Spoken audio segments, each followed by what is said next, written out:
Gauri Suryavanshi, S Marathi मध्ये आपलं स्वागत। बोलूया आजच्या बातमीकडे।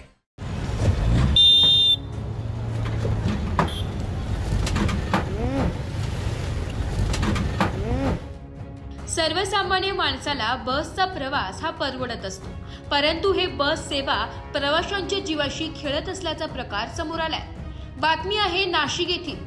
नाशिककरांची जीवनवाहिनी मानली जाणारी सिटीलिंक बसचा प्रवास आता धोकादायक असल्याचं समोर आलंय। चक्क नाशिक त्र्यंबक बसचा टायर फुटल्यानंतर देखील चालकाने प्रवाशांचा जीव धोक्यात टाकून गाडी चालवली आहे। गाडीचे टायर फुटले तरी बस चालकाच्या लक्षात आले कसे नाही, एवढेच नव्हे तर चालती बसचं टायर पूर्ण फाटून गेलं। रस्त्यावर चालणाऱ्या इतर वाहन चालकांनी सिटीलिंक बस चालकाला सांगितल्यानंतर त्यांनी गाडी रस्त्याच्या कडेला लावली। मात्र गाडीचं टायर फुटून देखील बस चालकाने गाडी चालवून स्वतःचा आणि प्रवाशांचा जीव धोक्यात घातलाय।